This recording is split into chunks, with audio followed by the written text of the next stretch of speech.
मेरे जिगर के टुकड़ों, सबसे पहले आप सभी को मैरी क्रिसमस। आप सभी को छप्पर फाड़ के खुशियाँ मिले। आज हम आपके लिए बहुत ही जबरदस्त awesome movie Jack Frost the snowman को एक्सप्लेन करने वाले हैं। मूवी की स्टोरी बेस्ड है एक किलर पर, जो कि बाद में एक स्नोमैन बन जाता है। मूवी की शुरुआत में हम दो पुलिस ऑफिसर्स को देखते हैं, जो कि पुलिस ट्रक में एक साइको किलर जैक फ्रॉस्ट को फांसी दिलवाने ले जा रहे होते हैं। दिसंबर मंथ होने की वजह से रास्ते में बहुत बर्फबारी हो रही होती है, जिस वजह से मौसम काफी ज्यादा खराब होता है। ऑफिसर्स को ड्राइविंग करने में काफी ज्यादा प्रॉब्लम हो रही होती है, क्योंकि बर्फबारी की वजह से उन्हें ठीक से कुछ भी दिख नहीं रहा होता है। आगे हम व्यूअर्स किलर जैक फ्रॉस्ट को देखते हैं, जो कि पास बैठे ऑफिसर से सुट्टा मांग रहा होता है। वही सख्त ऑफिसर उसे कोई सुट्टा वुट्टा नहीं देता, बल्कि वो उसका मजाक बनाता है, ये कहते हुए, भड़वे साले तुम्हारी तो गुद्दी तोड़ी जाएगी। फिर ऑफिसर जैक की लाल करने के लिए उसके सामने सुट्टा पीते हैं और उसके मुंह पर सुट्टे का कस छोड़ता है। जैक कस को इनहेल कर लेता है और वो ऑफिसर को सुट्टे के बारे में बताता है कि ये फिल्टर्ड सिगरेट है। दूसरी तरफ दोनों ऑफिसर्स जैक के बारे में ही बात कर रहे होते हैं। वो ये बताते हैं कि जैक बहुत बड़ा पिलुआ है, उसके पिछवाड़े में सुअर का बाल है, वो बहुत बड़ा जालिम खूनी है, उसने 48 लोगों का मर्डर किया है। मर्डर करने के बाद वो लोगों की बॉडी को चॉप करके उनकी पाई बनाता है। पूरे इलाके की पुलिस कई सालों से उसके पीछे पड़ी थी, लेकिन वो पकड़ा नहीं गया। फिर एक दिन जैक हमारे डिपार्टमेंट के होनहार शेरिफ सैम के मत्थे चढ़ गया और उन्होंने उसकी गर्दनियां तोड़ दी और वो पकड़ा गया। वो बात कर ही रहे होते हैं कि तभी उन्हें पीछे से खटपट की आवाज आती है, जैसे कोई पेला जा रहा हो। अगले ही पल हम किलर जैक को देखते हैं, जो बढ़िया सुट्टा पी रहा होता है। उसने ऑफिसर को अपने कंट्रोल में ले लिया होता है। वो उन पे अटैक करके उनकी गर्दन तोड़ देता है। आगे हम व्यूअर्स ये देखते हैं कि अचानक से इनके सामने वो एक दूसरी गाड़ी आ रही होती है। रोड पर सही से कुछ भी विजुअल न होने की वजह से दोनों गाड़ियां आपस में टकरा जाती हैं। टक्कर इतनी जोर की होती है कि गाड़ी के पीछे का दरवाजा खुल जाता है और जैक गाड़ी से बाहर जाके गिरता है। वहीं दोनों गाड़ियां गुलछैया खाकर पलट जाती हैं। कुछ ही पल में टक्कर के बाद उस गाड़ी में आग लग जाती है और उसमें रखे एसिड टैंक गर्म होने लगते हैं। हादसे में एक ऑफिसर की जान चली गई होती है, वहीं दूसरा ऑफिसर बच जाता है। वो जैक को पीछे गाड़ी में देखने के लिए जाता है, लेकिन जैक कहीं भी नहीं दिखता।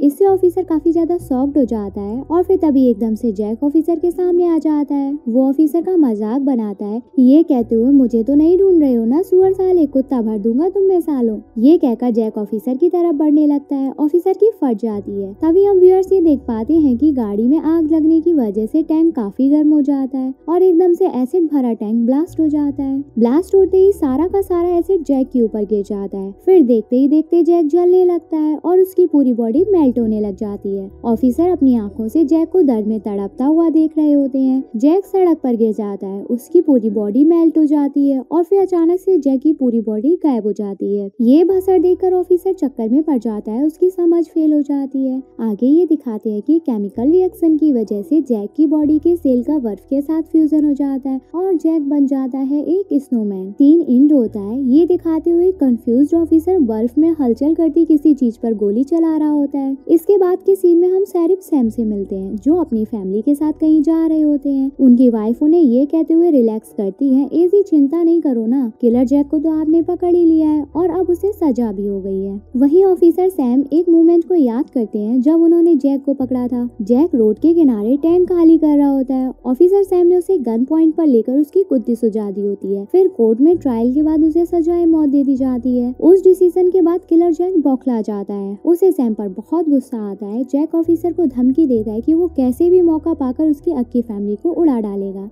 आगे दिखाते हैं ऑफिसर सैम उसी हादसे वाली जगह से होकर गुजरते हैं जहाँ ये एक्सीडेंट हुआ। वो एक ऑफिसर से पूछते हैं कि क्या हुआ, क्या चक्कर है, लेकिन वो ऑफिसर उन्हें कोई खास जानकारी नहीं देता। फिर FBI एजेंट उस क्रैश साइट पर आते हैं इस मैटर को इन्वेस्टिगेट करने के लिए। वो उसे सर्वाइविंग ऑफिसर से पूरी घटना का जायजा लेते हैं। वो सर्वाइविंग ऑफिसर उन्हें ये बताता है कि उसने कुछ बहुत ही अजीब बर्फ में मूव करते हुए देखा, लेकिन उसे एग्जैक्टली पता नहीं कि वो क्या था। डिटेक्टिव को ऑफिसर की ये बातें फिजूल और फर्जी लगती हैं और वो वहाँ से चले जाते हैं। नेक्स्ट सीन में अगली सुबह हम शेरिफ सैम को उसकी फैमिली के साथ देखते हैं। शेरिफ अपनी फैमिली से बहुत प्यार करते हैं, साथ ही उनकी फैमिली भी उनकी बहुत केयर करती है। शेरिफ का बेटा उनके लिए लंच बनाता है और लंच पैक करके शेरिफ अपने काम पर निकल पड़ते हैं। वहीं ये क्रिसमस सीजन का समय होता है और टाउन के लोग फुल ऑन सेलिब्रेशन प्रिपरेशन में लगे होते हैं। शेरिफ टाउन के लोगों के पास विजिट करते हैं। छोटे बड़े सभी लोग स्नोमैन और वीमेन बना रहे होते हैं। शेरिफ उनके काम को अप्रिशिएट करते हैं और फिर वहाँ से सीधा स्टेशन के लिए आ जाते हैं। आगे जब वो स्टेशन में जाते हैं तो उनकी कलीग उन्हें ये इन्फॉर्म करती है कि किसी की मौत हो गई है और उन्हें उस जगह को इन्वेस्टिगेट करने जाना है। फिर जब वो उस जगह पर पहुंचते हैं तो वहाँ एक बूढ़ा व्यक्ति वर्क में जमकर मर गया होता है। बॉडी देखकर सैम एक पल में समझ जाते हैं कि किसी ने उस बूढ़े आदमी को मारकर बर्फ में जमने के लिए छोड़ दिया है। सैम FBI एजेंट को कॉल करते हैं। वो उनसे पूछते हैं कि क्या जैक फ्रॉस्ट एक्सीडेंट में मर गया, जिस पर वो एजेंट उन्हें विश्वास दिलाते हुए कहते हैं कि हाँ, वो भड़वा मारा गया। वहीं दूसरी तरफ ये दिखाते हैं कि कॉल एंड होने पर FBI एजेंट अपने साथ वाले साइंटिस्ट को ये बताते हैं कि एसिड अपना काम बिल्कुल सही से कर रहा है। नेक्स्ट सीन में ये दिखाते हैं कि शेरिफ की वाइफ ग्रोसरी खरीद कर घर को वापस जाती है। वहीं जब वो घर में एंटर करती है वो चौंक जाती है क्योंकि उसके बेटे रियान ने घर में पेलम पेल गंदगी कर रखी होती है। वो उसे कहती है चलो घर के बाहर जाओ और स्नोमैन को कंप्लीट करो। रियान गाजर और पत्थर लेकर बाहर स्नोमैन को कंप्लीट करने जाता है। वो उसके फेस पर 2 पत्थर से उसकी 2 आंख बना देता है और गाजर से उसकी नोज बना देता है। रियान स्नोमैन कंप्लीट कर ही रहा होता है कि तभी मोहल्ले का एक लौंडा आके रियान को बुली करने लगता है। वो उसे कहता है चल भाग यहाँ से सैम के लौंडे, कहीं और जाके ये सब करो। रियान जाने से मना करता है तो फिर वो लड़का गुस्से में स्नोमैन के सिर को हिट करता है और स्नोमैन का सिर नीचे आके गिरता है। तभी एकदम से स्नोमैन उस लड़के को धक्का दे देता है और एक बर्फ गाड़ी उसकी गर्दन पे आके चढ़ जाती है। उस लड़के का सिर धड़ से अलग हो जाता है। डर कर सारे बच्चे वहाँ से भाग जाते हैं। बच्चों को ये लगता है कि धक्का रियान ने दिया है। वो सब रियान की शिकायत करते हैं। वहीं रियान इस बात को डिनाई करता है कि धक्का मैंने नहीं, स्नोमैन ने दिया था। नेक्स्ट सीन में पुलिस वहाँ पर आती है, साथ ही ऑफिसर सैम भी। वहीं उस लड़के की बॉडी को बैग में ले जाया जाता है और उसके सर को एक पॉलीथिन में। आगे ये दिखाते हैं कि उस लड़के के पिता ऑफिसर सैम पर काफी गुस्सा कर रहे होते हैं। ये कहते हुए कि तुम्हारे लड़के ने मेरे लड़के को धक्का दिया जिस वजह से वो मारा गया। ऑफिसर सैम उन्हें समझाने की कोशिश करता है कि प्लीज शांत हो जाइए, हम मैटर को इन्वेस्टिगेट कर रहे हैं ना। वहीं उस आदमी की वाइफ भी उसे शांत करने की कोशिश करती है, लेकिन वो आदमी शांति नहीं होता और खुद ही गुस्से में वहाँ से चला जाता है। नेक्स्ट सीन में ये दिखाते हैं कि शेरिफ को कहीं ना कहीं अभी भी ये डाउट होता है कि जैक जिंदा है। वो कुछ न्यूज़पेपर और कटिंग्स की मदद से क्लू खोजने की कोशिश करते हैं। सैम को जैक के वर्ड्स याद आते हैं जो उसने फांसी से पहले उससे कहे होते हैं कि वो किसी न किसी तरह से कोई तरीका ढूंढ लेगा और उसकी फैमिली को निपटा देगा। सैम इससे काफी परेशान होता है कि तभी उसकी वाइफ वहाँ पर आती है। वो उसे शांत करती है, साथ ही प्यारा सा हग करती है। नेक्स्ट सीन में ये दिखाते हैं कि उस लड़के के पिता जिसके ऊपर बर्फ गाड़ी चढ़ गई थी, वो घर पर अपनी वाइफ और बेटी के ऊपर काफी गुस्सा करते हैं। फिर वो घर से बाहर फेफड़ों में धुआं भरने के लिए जाते हैं। बाहर वो सुट्टा लगा ही रहे होते हैं कि तभी अचानक से उन्हें एक आवाज आती है जो उनसे कहती है, ओए मुछल्ले, एक कस मुझे भी दो। वो आदमी नजरें घुमाकर चारों तरफ देखता है लेकिन उन्हें कोई भी नहीं देखता। लेकिन फिर से वो आवाज उन्हें कहती है, भड़वे साले, गू खा लो तुम, कतई अंधे हो रखे हो, दिख नहीं रहा है तुम्हें इतना बड़ा आदमी। वो आदमी डर जाता है और हंसने लगता है। फिर वो कुल्हाड़ी लेकर आगे बढ़ता है। फिर जैसे ही वो स्नोमैन के करीब पहुंचता है, स्नोमैन उससे कुल्हाड़ी छीन लेता है और उसके मुंह में ठास देता है। आगे ये दिखाते हैं कि उस आदमी की वाइफ को फर्श पर पानी दिखता है। वो पानी अवॉइड करके वहाँ से चली जाती है। फिर जब वो सोफे पर बैठकर चाय पी रही होती है कि तभी हम व्यूअर्स स्नोमैन को उस औरत के पीछे खड़ा हुआ देखते हैं और तभी एकदम से क्रिसमस ट्री की लाइट लुप जुप करने लगती है। घबरा कर वो उठकर चेक करने के लिए जाता है कि तभी पीछे से स्नोमैन उसे दबोच लेता है। वो उसे पूरा झालरों से कवर कर देता है और उसके मुंह में भी झालर डाल देता है। इसके बाद वो उसके फेस को कई बार हिट करता है जिससे उसके फेस पर जख्म हो जाते हैं और खून की धार बहने लगती है।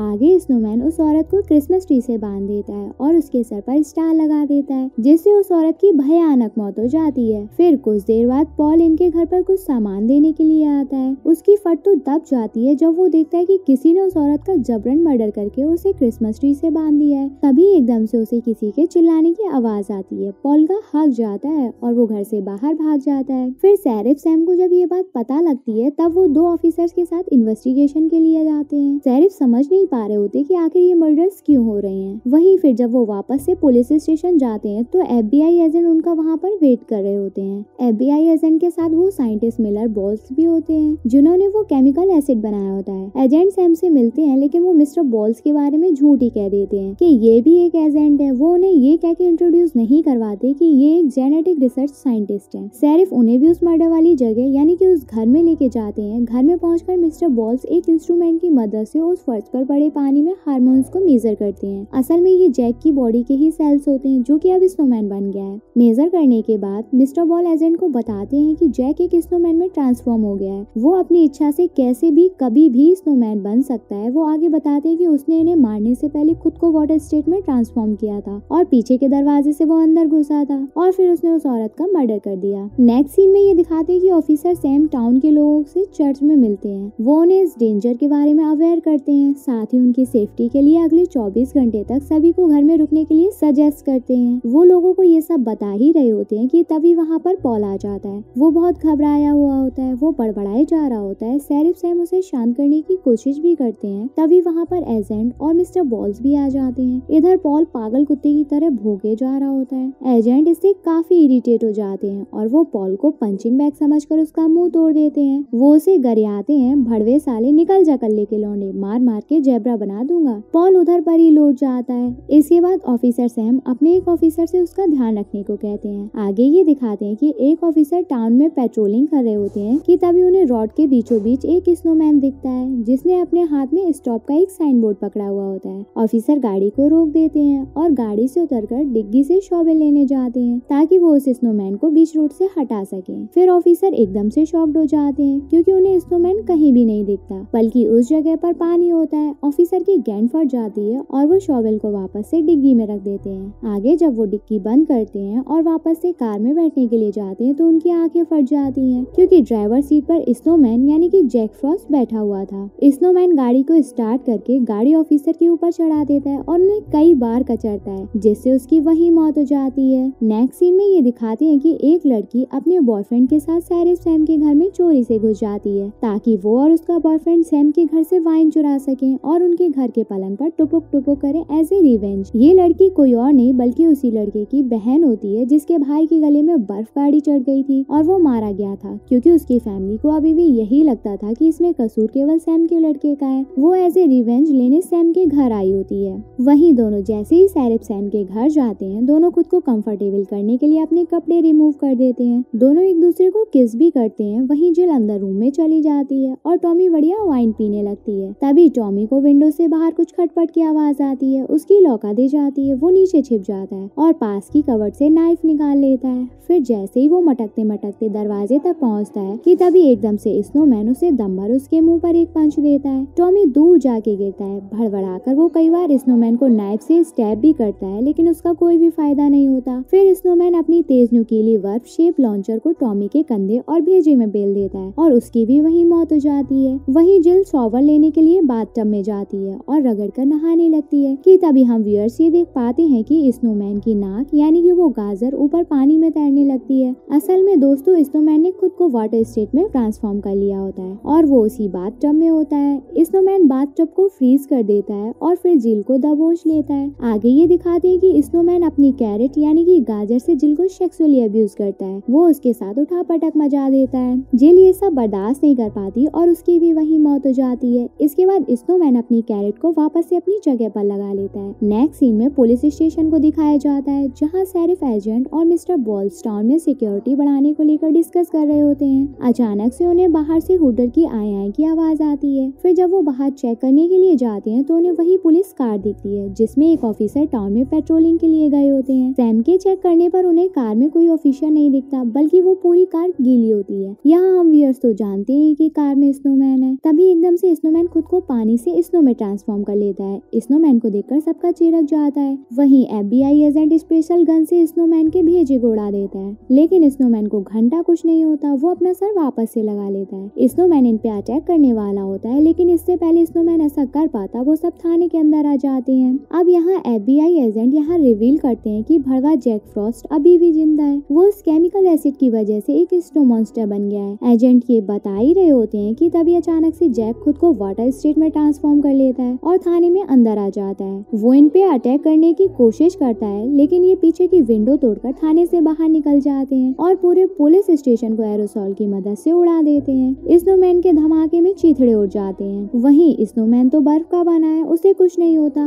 वो खुद को फिर से असेंबल कर लेता है। स्नोमैन को देखकर सबकी गड़ियां फट जाती हैं। सब यहाँ से भाग जाते हैं। इसके बाद शेरिफ सैम एक प्लान बनाते हैं कि वो स्नोमैन को किसी बहाने से चर्च तक लेकर आएंगे और कैसे भी करके उसे फर्नेस में डाल देंगे। इसके बाद वो उसे भाप में बदल कर डिस्ट्रॉय कर लेंगे। इसके बाद सभी चर्च के सामने खड़े होकर जैक को ट्रैप करने की कोशिश करते हैं। जैक स्नोबॉल बनकर इन पे अटैक करता है, लेकिन ये बच जाते हैं। फिर ये ड्रॉयर की मदद से जैक को फर्नेस तक ले जाते हैं और फर्नेस में जैक को बेच देते हैं। फर्नेस की हीट से जैक मेल्ट हो जाता है। सभी को लगता है कि जैक भड़वा मारा गया। सब बहुत खुश हो जाते हैं, लेकिन इनकी खुशी ज्यादा देर तक नहीं रहती, क्योंकि जैक खुद को वापस से कंडेंस कर लेता है। वो FBI एजेंट को दबोच लेता है और उसे जान से मार देता है। साथ ही वो मिस्टर बॉल्स की बॉडी में उसके मुंह के थ्रू घुस जाता है। आगे शेरिफ सैम जब अपने बेटे को लेकर घर के लिए जा रहे होते हैं तो मिस्टर बॉल्स शहर से आकर ऑकवर्डली मूव करके बाहर आते हैं। ये देखकर शेरिफ उनके पास जाते हैं। वो उनसे पूछते हैं, क्या आप ठीक हैं? आप ऐसे क्यों चल रहे हैं? मरवा कर आए हैं क्या किसी से आप? कि तभी एकदम से मिस्टर बॉल्स का गला फटने लगता है और उनके मुंह से कैरेट बाहर निकलती है और फिर ढेर सारी स्नो मिस्टर बॉल्स की बॉल्स मुंह में आ जाती हैं और उनकी भी वहीं मौत हो जाती है। स्नोमैन को देखकर शेरिफ सैम कार की तरफ भागते हैं। इधर जैक भी खुद को वाटर स्टेट में ट्रांसफॉर्म करके कार में घुस जाता है। स्नोमैन को कार में देखकर शेरिफ सैम और उनका बेटा कार से उतरकर भाग जाते हैं। वहीं मौका पाकर सैम ओट्स, जो उनके बेटे ने उनके लिए ब्रेकफास्ट बनाया होता है, हमने मूवी की स्टार्टिंग में देखा था, शेरिफ ओट्स को स्नोमैन के मुंह पर फेंक कर मारते हैं। हम व्यूअर्स ये देख पाते हैं कि इससे स्नोमैन का आधा सर जल जाता है। ये देखकर शेरिफ सैम अपने बेटे से ओट्स मील की रेसिपी पूछते हैं कि उसने ऐसा ओट्स क्यों मिलाया था जिससे स्नोमैन जलने लग रहा है। बिट्टू उन्हें ये बताता है कि पापा, मैंने इसमें एंटीफ्रीज मिलाया था ताकि आपको सर्दी न लगे। ये सुनते ही शेरिफ बिट्टू को गले लगा लेते हैं और उन्हें ये बात समझ में आ जाती है कि वो एंटीफ्रीज से स्नोमैन को डिस्ट्रॉय कर सकते हैं। अचानक से वहाँ पर पॉल आ जाता है और वो स्नोमैन को उड़ा देता है। इसके बाद शेरिफ एक दूसरा प्लान बनाते हैं। वो पॉल से कहते हैं कि जल्दी से पूरे ट्रक में एंटीफ्रीज भर कर लाओ, तब तक मैं जैक को उलझा कर रखता हूँ। इधर पॉल एंटीफ्रीज लेने के लिए चला जाता है। दूसरी तरफ शेरिफ ऊपर चर्च में जाते हैं ताकि वो स्नोमैन को बिजी रख सके। शेरिफ जैक को चक्कर में डाल देता है। वो उसे काफी देर तक उलझाए रखता है, लेकिन ज्यादा देर तक ये चूहे बिल्ली का खेल चल नहीं पाता। जैक शेरिफ को पकड़ लेता है। वो शेरिफ को मारने वाला होता है, लेकिन तभी ठीक समय पर पॉल ट्रक भरकर एंटीफ्रीज ले आता है। दूसरी तरफ शेरिफ विंडो से जैक को पुश करके ट्रक से भरे एंटीफ्रीज के सॉल्यूशन में गिरा देते हैं। वो स्नोमैन यानी कि जैक को सॉल्यूशन में डुबा डुबा कर पेलते हैं। इसके बाद जैक मेल्ट हो जाता है और मारा जाता है। नेक्स्ट मॉर्निंग में ये दिखाते हैं कि उसी एंटीफ्रीज के सॉल्यूशन को वापस से कंटेनर्स में भर दिया जाता है और शेरिफ सैम उन कंटेनर्स को जमीन में गाड़ देते हैं। लास्ट सीन में ये दिखाते हैं कि उन कंटेनर्स में बबल उठने लगे, जिसका मतलब जैक अभी भी जिंदा है। इसी के साथ ये मूवी भी यहीं खत्म होती है। मेरे जिगर के टुकड़ों, चुपचाप से चैनल को सब्सक्राइब कर लो। अगर नहीं किया ना तो आप सबके सपने में जैक स्नोमैन आएगा। आई होप आपको हमारे मूवी समझाने का तरीका पसंद आएगा। हमारे चैनल को ऐसे ही प्यार देते रहिए। Good bye.